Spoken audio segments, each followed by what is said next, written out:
is limited, unfortunately. You just said that this is that 10 years ago you wouldn't have agreed to a regime change. However, in 1998, you as a member of the New American Century sent a letter to President Senator, Clinton. I said something different. No, wait a sec. You were saying we're seeing it in the light of September 11th. That's just not true. You've been advocating for regime change all through the late 90s. And in this letter, Can I explain? There's a very clear strategy difference. should aim, above all, this is 1998, the strategy should aim, above all, at the removal of Saddam Hussein's regime from power. You signed that letter. Senator, there's a very big difference. I was very clear. I don't know if it's in that letter, but elsewhere, I never thought before September 11th that we should use tens of thousands of American troops to do the job. Iraq had nothing to do with 9/11. About 10 days after 9/11, I went through the Pentagon and I saw Secretary Rumsfeld and Deputy Secretary Wolfowitz. I went downstairs just to say hello to some of the people on the Joint Staff who used to work for me, and one of the generals called me in. He said, "Sir, you got to come in. You got to come in and talk to me a second." I said, "Well, you're too busy." He said, "No." He says, "We've made the decision. We're going to war with Iraq." This was on or about the 20th of September. I said, "We're going to war with Iraq. Why?" He said, "I don't know." He said, "I guess they don't know what else to do." So I said, "Well, did they find some information connecting Saddam to Al-Qaeda?" He said, No. He says, "There's nothing new that way. They've just made the decision to go to war with Iraq." He said, "I guess it's like we don't know what to do about terrorists, but we've got a good military and we can take down governments." And he said, "I guess if the only tool you have is a hammer, every problem has to look like a nail." So I came back to see him a few weeks later, and by that time we were bombing in Afghanistan. I said, "Are we still going to war with Iraq?" And he said, "Oh, it's worse than that." He said, he reached over on his desk, he picked up a piece of paper, and he said, I just got this down from upstairs," meaning the Secretary of Defense's office today, and he said, "This is a memo that describes how we're going to take out 7 countries in 5 years, starting with Iraq and then Syria, Lebanon, Libya, Somalia, Sudan, and finishing off Iran." In 1973, I was on a St. Louis radio station during the Arab oil embargo, and a non-Jewish caller called up and he said the following. He said, "You know, I don't understand. You Jews seem to be the tail that wags the dog.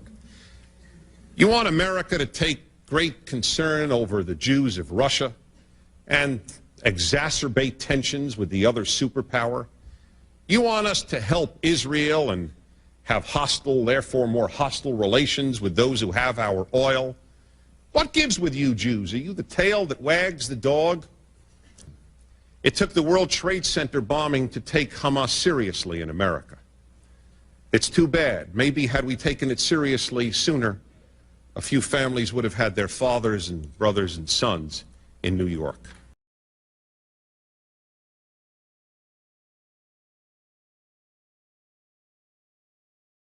My friends, the enemies of Israel are not the Boy Scouts of the world.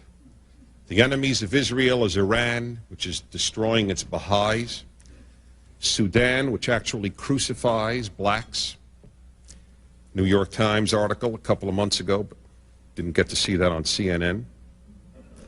Iraq, which is a living concentration camp for its own people. Syria, which destroyed 20,000 of its own citizens in just one fairly well-known operation a few years ago. Hamas, whose agenda is the destruction of anyone who opposes their theocracy. Those are the enemies of Israel. They are also the enemies of good people.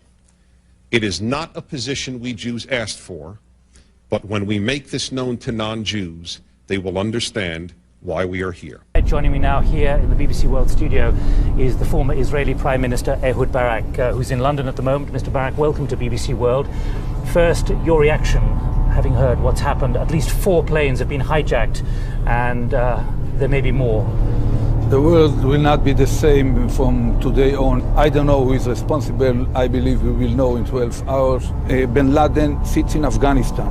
There is a source of who else terror. Can you identify, though? Because we're not saying he's responsible for this necessarily. No, we don't say that he's responsible. Every simple step crossing borders or going on a plane or on a ship will become more complicated. It's a time to launch a operational, concrete war against terror, even if it takes certain pains from the routine activities of our normal society. This is the time to deploy a globally concerted effort led by the United States, the UK, Europe, and Russia against all sources of terror consistently along 6 or 10 years. Iran, Iraq, Libya, North Korea. This is the only way. Without this clarity of purpose, there will be no world order, no world order, no world order. Working with our G8 partners, the United States has created the broader Middle East and North Africa Initiative to build partnerships with people in the region who are working for greater liberty. The flagship of this bold new policy is the Forum for the Future, an unprecedented international venue to amplify the voices of reform that are redefining the region. Together, we will tackle the urgent goals of the Forum: political openness, economic liberty, educational opportunity, and the empowerment of women. Today, nations all across the world are speaking a common language of reform, and they are helping citizens throughout the broader Middle East to transform the parameters of debate in their societies. The people of this region are expressing ideas and taking actions that would have been unthinkable only 1 year ago. Some in the Arab media have even asked why the only real democracies in the Middle East are found in the quote-unquote occupied lands of Iraq and the Palestinian territories. What an incredible thought. Today, citizens in the region are demanding that their governments respond to this simple, audacious question. And many states will have to answer their people's call for genuine reform. Jordan and Bahrain and Qatar and Morocco are all taking steps to introduce greater openness into their political systems. Egypt has amended its constitution with electoral reform, and even Saudi Arabia has held multiple elections. And just last week, remarkably, the Kuwaiti legislature granted its women citizens the right to vote.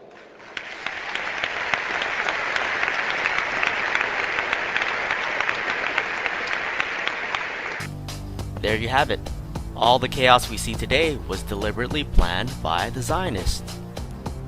In 1982, Oded Yinon of Israel's foreign ministry drew up a plan for a greater Israel.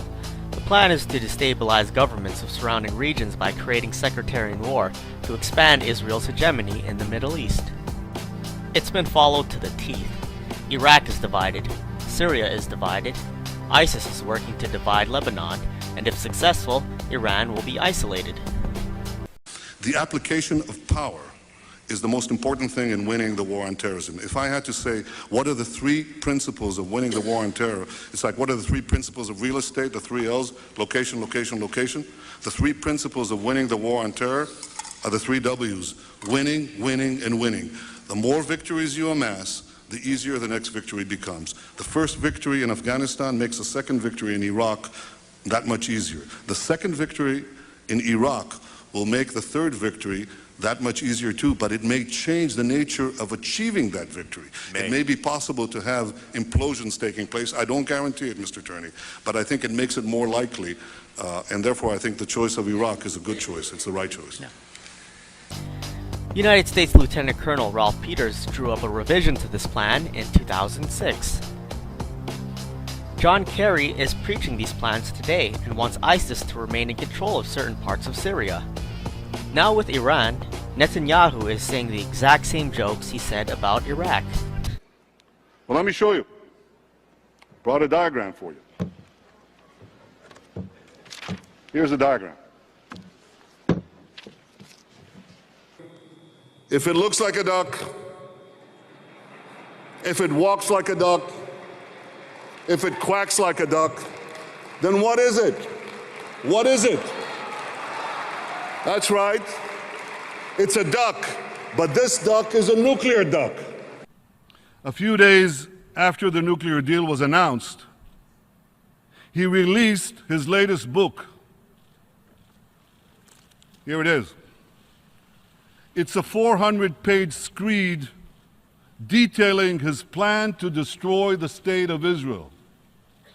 Iran's regime is not merely a Jewish problem, any more than the Nazi regime was merely a Jewish problem. Dude, it's a repeat. This is a repeat of the Holocaust? Yeah? Yes. How? We're being persecuted again for the trillionth time ever. So we're fighting a second Nazi war against the Nazis. Yeah. We want to kill all Jewish people. It's a double of the Holocaust. The Israelis and the Saudis would love to see our money and our young men and women being killed to fight their enemies in Iran. Are you? When you look at the bottom line, who this benefits if it leads to military action against Iran, it only benefits the Israelis and Saudi Arabia. And there's a precedent for it. We've already fought 2 wars against Iraq in favor of Israeli interests and Saudi interests. So we're always being pushed to get our people killed for their interests. So I think it could happen another time. Why not? It's those military men and women. It's you now. It's coming to you now. Are you a patriot or are you not? Are you going to let your nation descend even further into the chaos and corruption that has been so sick and so twisted that it's destroying American lives as well as the rest of the world, to the tune of 22 American servicemen a day who are committing suicide? Are you going to sacrifice more of your American sons and daughters for Israeli wars, for Zionist wars?